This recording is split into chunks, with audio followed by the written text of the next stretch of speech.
Hi viewers, welcome to our channel. మనలో చాలా మంది సేవింగ్స్ చేద్దామని ఆశపడుతూ ఉంటారు. కానీ సేవింగ్ చేసే టైం వచ్చేటప్పటికి ఈసారి కాదులే వచ్చే నెల సేవ్ చేద్దాం అనుకుంటుంటారు. ఎందుకంటే అంత పెద్ద మొత్తంలో ఇప్పుడు సేవ్ చేస్తే మన రెగ్యులర్ ఖర్చులు ఎలాగా అని అనుకుంటుంటారు. కానీ కొంత మొత్తంలో అంటే మేబీ ₹1 నుంచి సేవింగ్ మనం స్టార్ట్ చేస్తే గనక సంవత్సరం చివరికి వచ్చేటప్పటికి అధిక మొత్తంలో మన చేతిలో డబ్బులు ఉంటాయి. అది ఏ విధంగా సేవ్ చేయాలి, ఎంత జీతం వస్తే మనం ఎంత సేవ్ చేసుకుంటే బెటర్, లైఫ్ ప్లానింగ్ ఎలా ఉండాలి, దీనికి సంబంధించి మనతో మాట్లాడడానికి వివరించడానికి ప్రస్తుతం మనతో పాటు ఉన్నారు corporation bank senior manager Venkata Chalapathi గారు. వారిని అడిగి మరిన్ని విషయాలు తెలుసుకుందాం.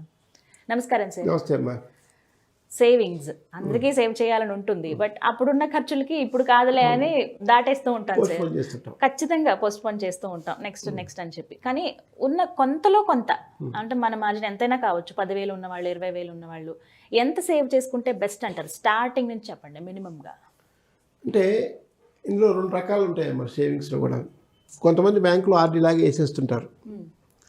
జీతం వచ్చినప్పుడు వేరే ఖర్చు వచ్చింది అనుకోండి, ఆర్డీ ఆపేస్తారు. అది ఒక ప్రాబ్లం ఉంది. నేను బ్యాంకర్గా నేను చెప్పేది ఏంటంటే, ఒకప్పుడు ఆర్డీలు చాలా ఉండేవి బ్యాంకులో. 85, 86, 80, 92 దాకా కూడా ఉన్నాయి. 95లో నేను ఆర్డీ అకౌంట్ చాలా చూశాను. 95 తర్వాత ఆర్డీ అకౌంట్లు తగ్గిపోయినాయి. కారణం ఏంటంటే వచ్చేటువంటి ఖర్చుకి మనం ఆర్డీ పెట్టలేము అనేటువంటి ఆలోచన వచ్చేసినాం.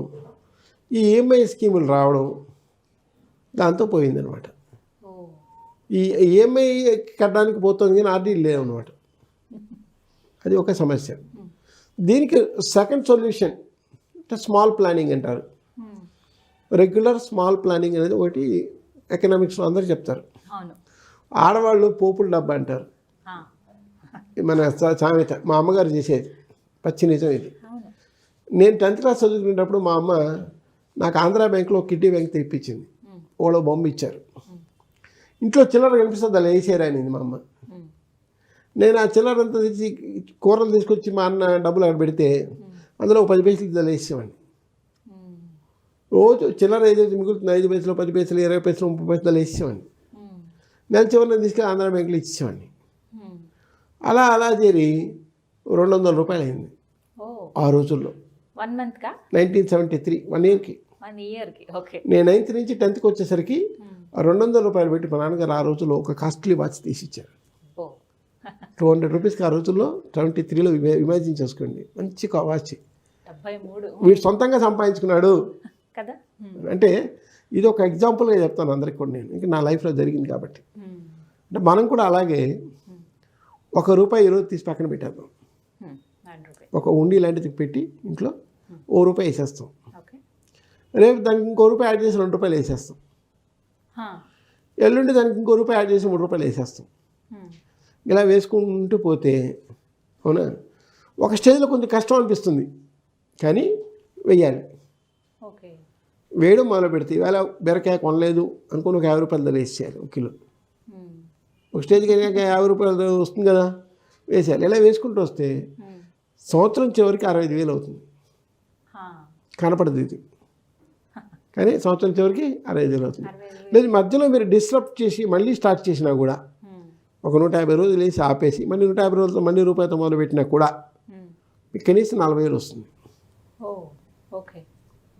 ఇది మనం ఒక పద్ధతిగా చేసుకుంటే ఒక డిస్ట్రప్షన్ లేకుండా చేసుకోవాలన్నమాట. ఎంతైనా సరే దాన్ని వేయాలి. ఉండిలో వేయడం నేర్చుకోవాలి. కొంతమంది ఏం చేస్తారంటే పల్లెటూరులో నేను చూశాను పని చేసినప్పుడు కూడా, దేవుడు ఉండేని పక్కన పెడతారు రైతులు. పొలంలో పంట మీరంగా ఒక ₹5, ₹10 వేసేస్తారు. సంవత్సరం చివరి వేసరికి అదొక 2,000, 3,000, 4,000 అయిపోతుంది. తీసుకెళ్ళి తిరుపతి వేసేసి వస్తారు. అంతే. అక్కడికి వెళ్ళి కొట్టేసేసి ఉన్న డబ్బులన్నీ కట్టకట్టి రబ్బర్ వేసింది అలా వేసేసి వస్తారు. ఉండిలో నేను కౌంటింగ్ కూడా వెళ్ళాను. అక్కడ చూస్తే ఈ రబ్బర్ వేసినవి కూడా ఉంటాయి. అంటే ఇవన్నీ ఒక హుండీలో దాచిపెట్టినాను అనమాట. దేవుడి సొమ్ము మా ఆవిడ కూడా వేస్తుంది. తిరుపతి వెళ్ళాలంటే ఓ హుండీలో వేసి పెట్టింది. అవన్నీ చివరికి వెళ్ళినప్పుడు వేస్తే మిగతా వాళ్ళు కూడా కొంతమంది ఇస్తారు. మా తరపున నేను 50, 100 ఇస్తుంటాం. అవి కూడా కలిపి వేసేస్తుంటాం. అట్లా ఇంట్లో అమ్మ పేరుతో ఒక హుండీ, నాన్న పేరుతో ఒక హుండీ పెట్టుకొని మినిమం ₹1 స్టార్ట్ చేసి రేపు 2, ఎల్లుండి 3, ఎల్లుండి అవతల 4, పెద్ద అమౌంట్ కనపడదు. ఇది కనపడకుండా వెళ్ళిపోతుంది. కానీ ఒక స్టేజ్ వచ్చిన తర్వాత అంటే ఒక 2 నెలలు 3 నెలలు గడిచే కొద్దీ భారం అనిపిస్తుంది కదా, అప్పుడు ఎట్లా? ఇప్పుడు 90 రోజులు వచ్చేసరికి మనకి ఏమనిపిస్తుంది అంటే 100 రూపాయలే కనిపిస్తుంది. ఆ తర్వాత కొంచెం ఇబ్బంది అనిపిస్తుంది రోజు 100 వేయడం అని. నేనేమంటే 100 వేసుకుంటానండి. అంటే ఒక 50,000 జీతం వచ్చే వాళ్ళకి నేను చెప్పే ఐడియా ఏంటంటే మినిమం 50,000 40,000 వచ్చేవాళ్ళు ఈ పని చేయొచ్చు. మినిమం 40,000 50,000 వచ్చేవాళ్ళు ఈ పని చేయొచ్చు. ఇంట్లో 2 హుండీలు పెట్టుకొని వేసుకుంటూ పోతే ఒక పెద్ద మొత్తం చేతికి వస్తుంది. ఇప్పుడు మీరు 1 రూపీ అన్నారు కాబట్టి 65 దగ్గర అదే 2 రూపీస్ వేసుకుంటే 1,30,000 అయిపోతుంది కదా, 1,30,000. 3 రూపీస్ అయితే 180. అట్లా అంటే మధ్యలో మనం డిస్రప్షన్ చేసినా కూడా మొత్తం ప్రతిరోజు 1 రూపాయి యాడ్ చేయలేకపోయినా కూడా సపోజ్ 100 రూపాయలు అయిపోయిన తర్వాత 100 రోజుల తర్వాత రోజు 100 రూపాయలు వేయలేమనుకోండి, 100 వేసుకుంటూ పోండి. 101 102 103 వేసే కెపాసిటీ లేనప్పుడు కదా 100 వేసుకుంటూ పోండి. అది ఇంపార్టెంట్ అనమాట. అంటే మనం ఈరోజు ఎంత ఖర్చు పెట్టాం, చాలా ఖర్చు పెడతాం. అవి వచ్చేవాళ్ళు యావరేజ్గా రోజుకి కనీసం 200 ఖర్చు పెడతారు కనీసం. కాబట్టి ఇలా వేసేసుకుంటే అవునా మనకు తెలియకుండా ఖర్చు తగ్గిస్తాం. నేను దాకా కూడా చెప్పాను ఒకసారి, forced saving is the saving. ఈ మంది కాదు అనుకొని అమ్మ ఉండితో ఒకటి నాన్న ఉండిలో ఒకటి వేసేసాం అనుకోండి, ఈ తాక ఉందని. సో ఇప్పుడు మీరు చెప్పిన ఈ ప్లానింగ్ అయితే ఖచ్చితంగా 40,000 ఆ పైన జీతం ఎవరైతే ఉన్నారో వాళ్ళకి ఇది కనపడని ఫోర్స్డ్ సేవింగ్ ఇంట్లో చేసుకోవచ్చు. ఇంకొక అడ్వాంటేజ్ ఏంటంటే బ్యాంకులో పెట్టామనుకోండి, బ్యాంకులో ఎటువంటి స్కీములు లేవు. SBI account తప్పించలేదు. ఎస్బీఐ అకౌంట్లో ఉంది అనుకోండి, వెళ్ళి ఏటీఎంలో డ్రా చేసుకొస్తాం. ఇది అమ్మ పేరుతో నాన్న పేరుతో కొడుకు పేరుతో కూతురు పేరుతో పెడతాం కాబట్టి ఇది అలాగే ఉంటుంది. సో ఇది ఒక్కటి నేర్చుకోవాలి మనం. ఇది ఫోర్స్డ్ సేవింగ్ నేర్చుకోవాలి. రెండోది అవి సంవత్సరం దాకా బ్రేక్ చేయకూడదు, అది మనసులో అనుకోవాలి. సంవత్సరం దాకా ఇది పగల కొట్టకూడదు. సంవత్సరం తర్వాత ఇంకో కుండీ కొని అప్పుడు ఈ కుండీ వాళ్ళు కొట్టాలి ఖచ్చితంగా. అంటే ఎన్ని సంవత్సరాలు అనేది ఆపొద్దు, ఎందుకంటే ఒక్కసారి సార్ మనకి ఇయర్ ఎండింగ్ లో ఒకసారి ఆ రుచి చూసామంటే బాగుంది కదా, ఇలా సేవ్ చేద్దాం, కష్టమైన నష్టమైన అనిపిస్తుంది. సో అలా చేస్తాం. అంటే ఒక అడ్వాంటేజ్ ఒక డిసడ్వాంటేజ్ ఉంటుంది. అడ్వాంటేజ్ ఇన్ ద సెన్స్ మీకు తెలియకుండా సేవ్ చేయడం అనేది అలవాటు అయిపోతుంది. ఒక జీవన క్రమంలో ఒక అలవాటుగా మారుతుంది అది. ఈరోజు అంతే ఉండిలో నేను 9th క్లాస్ అని చెప్పాను. ఒకరోజు ఏం లేదు, దొరకలేదు ఇంట్లో. అమ్మ ఏం లేదు అంటే ఆ రోజు మా అమ్మ ఏమైంది, ఉంటా మీ అన్నకి కూరలు తేడానికి వెళ్ళాడండి. మా అన్న కూరలు తీసి అర్ధపై ఇస్తాను అనమాట. పొద్దున్నే అందరూ ఇవ్వాలా, అది ఒక ప్రోగ్రామ్ కింద మారుతుంది అనమాట. And it becomes a habit of saving అనేది ఒకటి వస్తే తప్ప మనం సేవ్ చేయం. ఆ హ్యాబిట్ ఆఫ్ సేవింగ్ రావాలంటే ఇట్లాంటి చిన్న చిన్న చిన్న చిన్న మొదలతో స్టార్ట్ చేయాలి.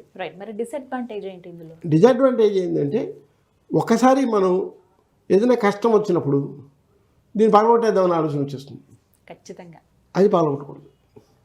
అప్పుడు ఎక్కడైనా సరే బయట తెచ్చి అన్న దగ్గర తమ్ముడి దగ్గర అక్క దగ్గర చెల్లెల దగ్గర అయినా సరే 2,000 3,000 తెచ్చి దాంతోనే నడపాలి. అంటే పగలగొట్టాలనే ఆలోచన ఎప్పుడు వస్తుంది, ఇబ్బంది వచ్చినప్పుడు, ఫైనాన్షియల్ ప్రాబ్లం వచ్చినప్పుడు. ఇది ఒక డిసడ్వాంటేజ్ అనమాట. చాలామంది అక్కడ పాల్గొట్టేస్తారు. నేనేమంటానంటే అక్కడ పాల్గొట్టకూడదు. అప్పుడు అప్పు చేయండి. 2,000 3,000 5,000 కావాల్సినప్పుడు బయట తెచ్చుకొని అది కూడా కట్టేస్తారు. మెల్లగా ఇన్స్టాల్మెంట్ బేసిస్లో కట్టేస్తారు కదా. ఇది ఆగదు. ఇది బ్రేకింగ్ పాయింట్ అనేది అవాయిడ్ చేయాలి. బ్రేకింగ్ పాయింట్ అనేది అవాయిడ్ చేస్తే చాలామంది సినిమా ఆర్టిస్టులు కూడా ఇలాగే చేస్తారని విన్నా నేను. నిజం. ఒక డబ్బు మంది కాదు అనుకొని స్వయాన ఎన్టీ రామారావు గారే చెప్పారు ఒకసారి. ఆయనకు రెమ్యునరేషన్ వచ్చే రోజుల్లో ఓ బీరో కొనేసి ఒక 500 అటు పెట్టి చోట ఇది మంది కాదు అనుకోండి, అట్లా పెంచేసాడు ఆయన. పెద్దవాళ్ళు కూడా చేస్తున్నారు ఈ పని, కానీ మనం కూడా చేయడం నేర్చుకోవాలి. అంటే పెద్దవాళ్ళకి ఇన్కమ్ ఉన్నప్పుడు ఈ పని చేయాలన్నమాట. రైట్. సో ఇలా చిన్న మొత్తంలో దాచుకుంటే కనుక ఖచ్చితంగా సంవత్సరం చివరిలో అధిక మొత్తాన్ని చూస్తాం. మనకి దేనికైనా ఉపయోగపడుతుంది. సో ఆ అలవాటు అనేది చేసుకోవాలి. ఇప్పుడు తక్కువ వచ్చేవాళ్ళు కూడా, అంటే బిలో 40 ఉన్న వాళ్ళు కూడా కొంచెం ఉన్నంతలో ప్లాన్ చేసుకుంటే ఖచ్చితంగా చక్కటి అమౌంట్ చేతికి అందుతుంది. ప్లానింగ్ అనేది తెలుస్తుంది, సేవింగ్ తెలుస్తుంది. లేదంటే నేనేం చెప్తానంటే ఒక 1,000 రూపాయలు వీళ్ళ శాలరీ వచ్చింది, 1,000 రూపాయలు 5 ఏళ్ళకి వేసేయాలి. నెక్స్ట్ మంత్ శాలరీ మళ్ళీ ఒక 1,000 రూపాయలు వేసేయాలి. ఇట్లా వేసుకుంటూ పోతే 5 ఏళ్ళ తర్వాత ప్రతి నెల మనకు డబుల్ వస్తుంటాయి. అంటే వడ్డీతో కలిపి వస్తుంది చేతికి, అప్పుడు మనకి ఆనందంగా ఉంటుంది. ఏదైనా కంట్రోల్ ఇట్లన్నా చేయాలి, అట్లన్నా చేయాలి. రైట్, చాలా క్లియర్గా ఎక్స్ప్లెయిన్ చేశారు sir. Thank you so much. చూసారు కదా, ఇది వాళ్ళ వీడియో. ఈ వీడియో కనుక మీకు నచ్చినట్టయితే లైక్ చేయండి, షేర్ చేయండి, కామెంట్ చేయండి, మా ఛానల్ను సబ్స్క్రైబ్ చేసుకోండి.